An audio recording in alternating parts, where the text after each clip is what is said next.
Good morning. I've got a brand new project. I am beyond excited.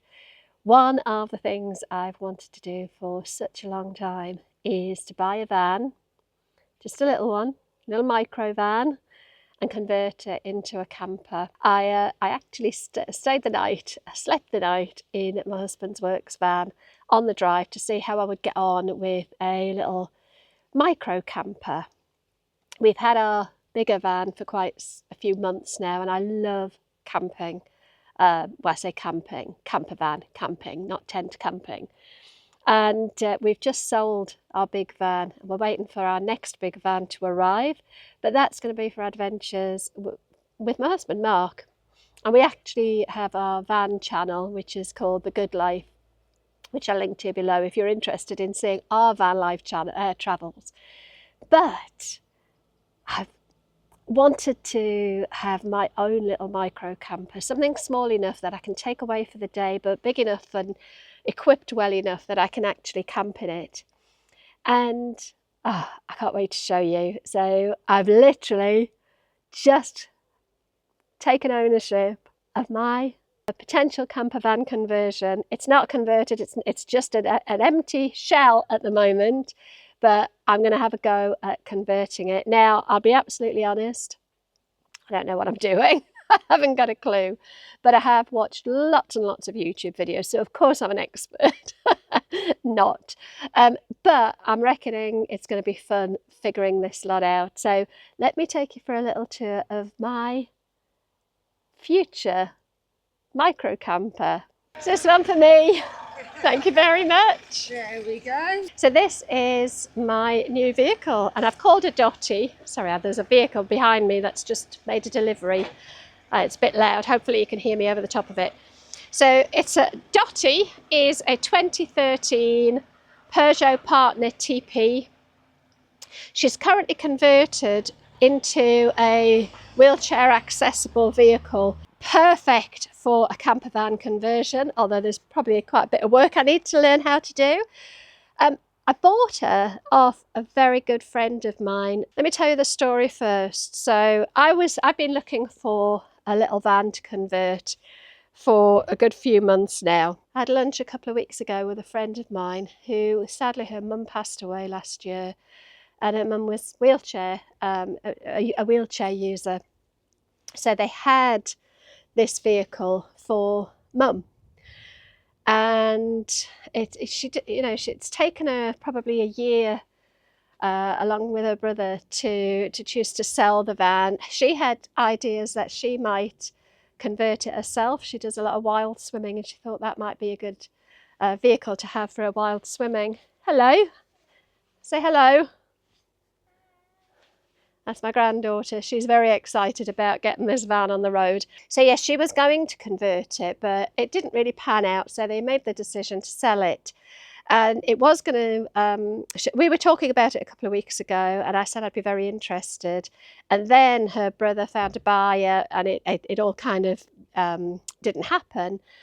And then the other night, when I was chatting to my daughter about doing a bit of car camping, in the meantime, well, until we get our main van, we've just sold our family camper van, and we're waiting on a brand new one, and we're going to be waiting 6 or 8 weeks or so for it to arrive. So I spent the night in my husband's work van just to see, oh, I don't know if you can see it, that's his Vauxhall Combo. I was in that for the night. I've done a video on it just to see how I'd get on in a small size vehicle, and actually I had a lot of fun in it. But weirdly, that same night that I was testing out the works van, my friend messaged me to say that the Peugeot Partner was back on the market and was I interested, and I said yes, definitely. So we went to see it yesterday, and I bought it. I will do a video complete with prices and costs and everything as I do the conversion, but I don't know what those costs are going to be. I just know that I want to do this as much as I can on a budget. And I'll be honest, my friend did me a brilliant deal on this vehicle, and I got it for a great price, and I'm so grateful to her. I messaged her today to say thank you, to say you've made my dream come true, and she really has, absolutely. And because I know she was very attached to this vehicle because of the connection with her mum, I want to really respect that and create a van that not only will I be proud of, but that she'll be proud of too. So I feel like everything I do to it, I want to keep in the back of my mind that it's a tribute to her lovely mum, and also to my lovely mum by giving it the name Dottie, because my mum was called Dorothy, and she used to always get Dot. I don't want to just call it Dot. I don't know, Dot doesn't feel quite right, but she's going to be Dottie. So let me give you a bit of a tour of old Dottie here. So as I said, my friend's mum was in a wheelchair, so it has been wheelchair adapted. So what we're going to do, I say we, because I will not be able to do this all on my own. I will have to get help from my husband, Mark, but I want to try and do as much of it as I can on my own, because I want to learn. It's a project, and I want to understand what I'm doing and understand the possibilities, I guess. But anyway, this is the wheelchair ramp. We are obviously going to be losing this, but I want to keep some of it because I'm just doing a YouTube video. Do you want to come and join me? Because I know you're massively excited about this, aren't you? So we've been out for a run in it already, haven't we? What did you think? I think it was really good. It's definitely a lot bigger than I expected it to be. Yeah, it is. For all a small van, it's quite roomy, isn't it? And right. A lot of storage. Well, there will be lots of storage. There's loads of little cubby holes, aren't there? We'll show the people around. So what the plan is to get rid of the ramp, but we've got this sort of the floor here, or rather this sort of what do you call it, a bulkhead at either side, and then the ramp is the floor is dropped. So what I think my plan is to put a solid floor level. Can you put your hand where the floor is going to be level with? Thank you. Level with there, straight across, which will leave a void underneath for storage. And then we're going to cut the ramp off, probably so that it comes level. When it's folded up, it'll still come level with the floor, and it'll give me this void underneath for storage, like a boot. But if we go in, you can see, hopefully you can see, that the floor sort of, it ramps up and then it goes straight, just about here. If I can show you with my foot. So what I'll need to do, let me just come round and show you from here. So what I'll need to do is, obviously, if I'm going to put a floor over the top, a hardwood floor, it'll need some sort of bracing underneath to give it strength. So I think where the floor flattens out under here, we'll put some sort of wooden divide. Not only will that give the floor more strength, but it also means that if we put anything in from the back of the vehicle, it can't disappear too far. And then at the front of the vehicle here, I'll have access this end to get to this side of the underfloor storage. So for things like shoes or basic stuff that I might need, but I don't need all of the time. So as you can see here, we've got the winch. This will all come out. That's just the cover on it there. That'll come out. The seatbelt securing bits will come out. These seat belts will come out. But actually in the floor here, we've got a couple of floor well bits of storage on that side behind the passenger seat, and also over here behind the driver's seat we've got some more cubby holes. And up here you can see, up above the cab, there's some shelf space, which is really useful as well. So the plan is, as my beautiful little model will show, where Connie is, all of that, we're going to take it back as much as possible, back to sort of the bare metal if we can, all of this black plastic, so we get as much space as possible.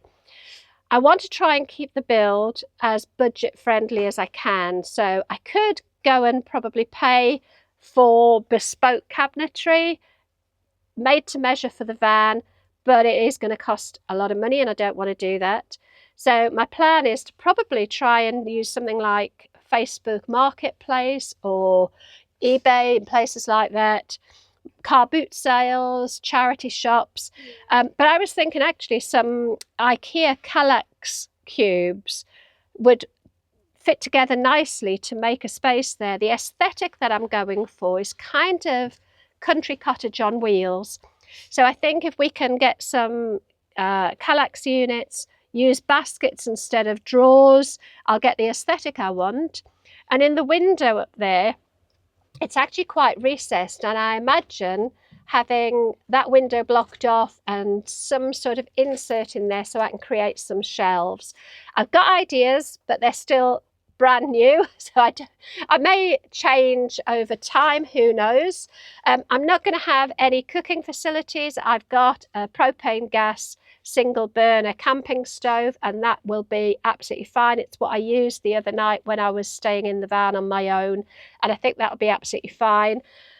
Whether or not I include some sort of water system, I may or may not. I may just have a collapsible washing up bowl that I get out when I need it and then just have bottled water. I think to begin with, at least, I'm going to keep it very simple. I'm not going to put an electrical system in. I'm just going to use something like a Jackery for my power.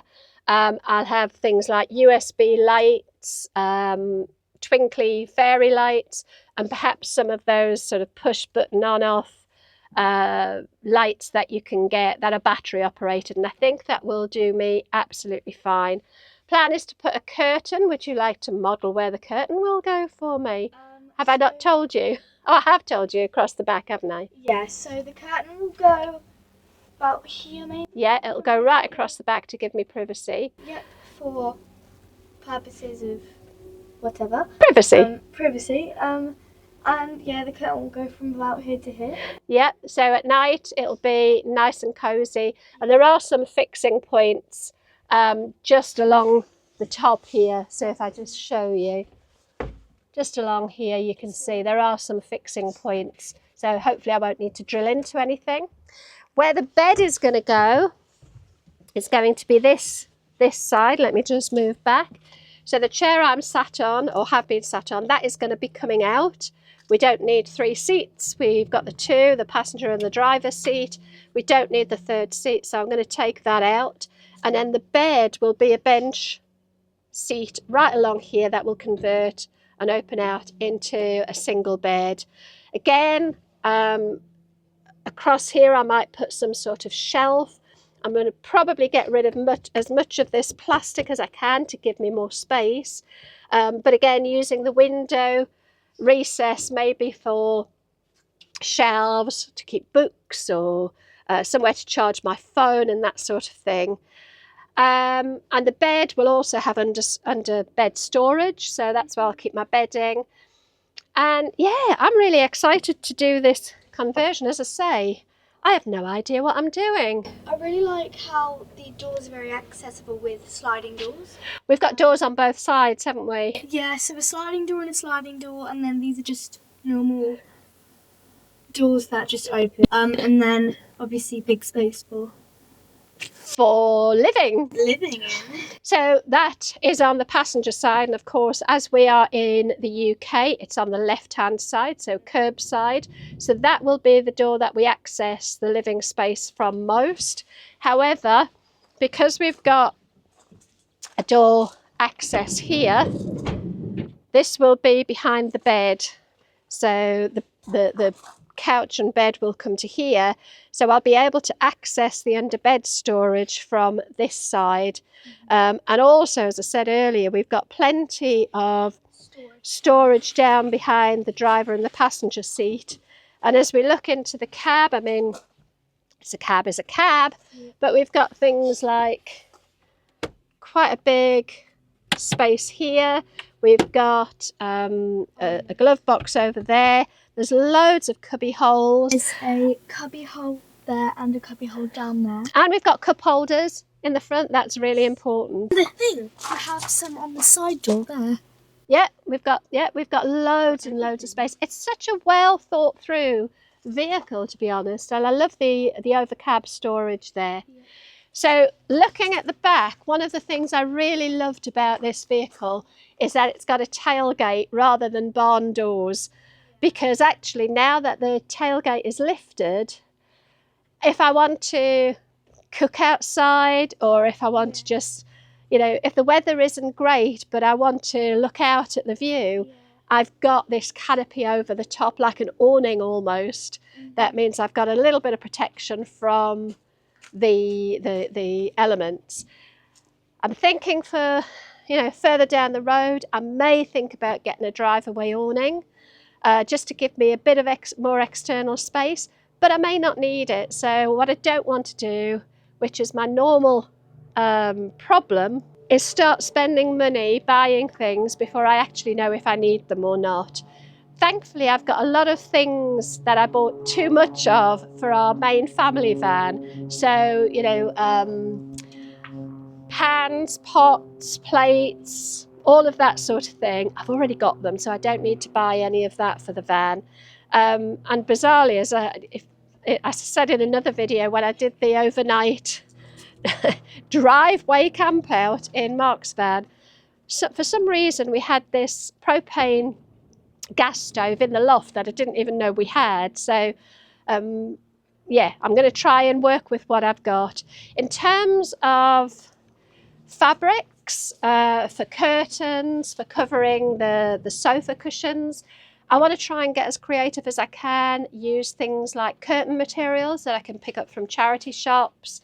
I want to try and see if I can get offcuts for the flooring and really keep it as budget friendly as I possibly can without it looking like Heath Robinson.